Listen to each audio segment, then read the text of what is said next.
Maka harus ibadah itu sesuai dengan yang datang dengannya Nabi kita Muhammad Rasulullah Sallallahu Alaihi Wasallam, harus sesuai dengan tuntunan,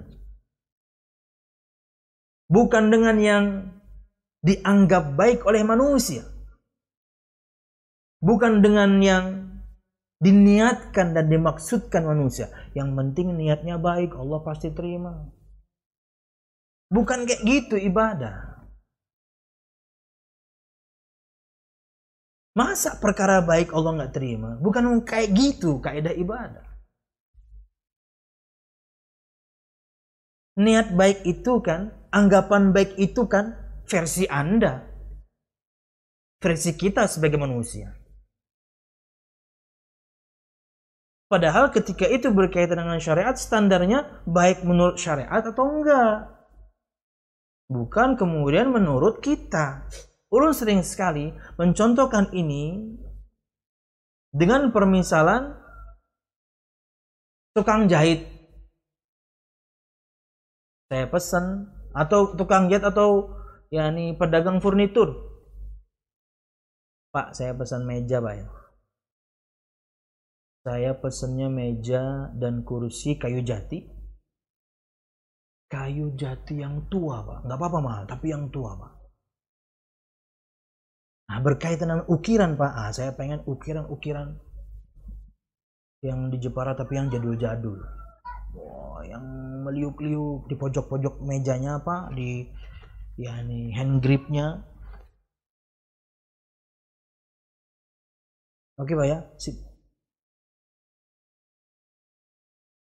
Kemudian bagi si pedagang furnitur, yang saya inginkan itu ya jadul tadi. Dia orang yang modern. Terlepas dari misalnya kayu yang tuanya nggak ada, dia pakai kemudian kayu jati yang baru, yang masih muda, dalam artian masih muda, nggak sekuat yang tua tentunya, muda, tapi kemudian dipelitur sedemikian rupa biar kelihatan lebih tua. Tapi ukirannya itu loh, dia pakai ukiran yang modern misalnya, lebih ke persegi, lebih kepada perkara-perkara yang persegi gitu ya, bukan yang bulat-bulat meliuk-liuk, bukan. Begitu, bagi dia itu bagus, bagi dia itu baik, itulah yang lagi tren sekarang. Begitu jadi, kira-kira saya bayar nggak? Nggak, saya bayar dong. Kenapa? Nggak sesuai pesanan.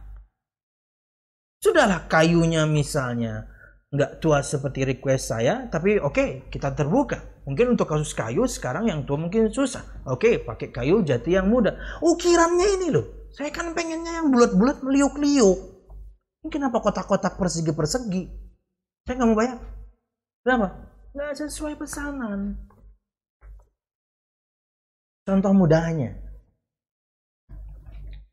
Anda kira kemudian Anda ketika berkreasi pada agama ini kemudian Allah terima? Sebaik apapun amal itu menurut Anda.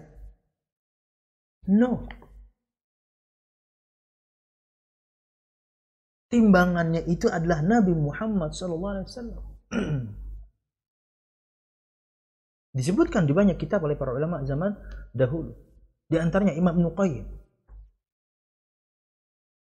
Nabi Muhammad itu timbangan amalan. Itulah kenapa penting sekali belajar sirah Nabi. Karena belajar sirah Nabi Muhammad SAW, Anda belajar akidah di sana, ibadah di sana, akhlak dan adab di sana. Nah, Nabi Muhammad itu timbangan amal. Itulah kenapa pentingnya juga belajar sirah. Anda tahu Nabi Muhammad seutuhnya. Jadi kata Syekh, maka harus ibadah itu sesuai dengan yang datang dengannya Nabi Muhammad. Bukan dengan anggapan baik manusia, bukan dengan niat baik manusia. Madama annaha lam yadulla alaihi dalilun minasyar' fahiya bid'ah. Selama tidak ada dalil yang melandasi amalan tersebut berdasarkan syariat Islam, entah itu firman atau sabda Nabi Muhammad, maka ia bid'ah. La tanfa' sahibuha bal tadurruh, tidak bermanfaat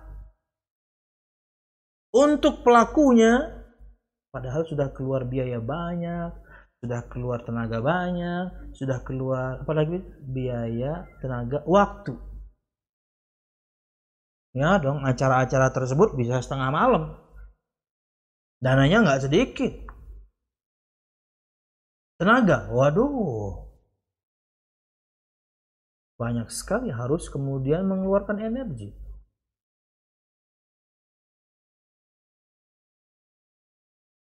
Bal tadurruh, bahkan sebaliknya, membahayakan dia.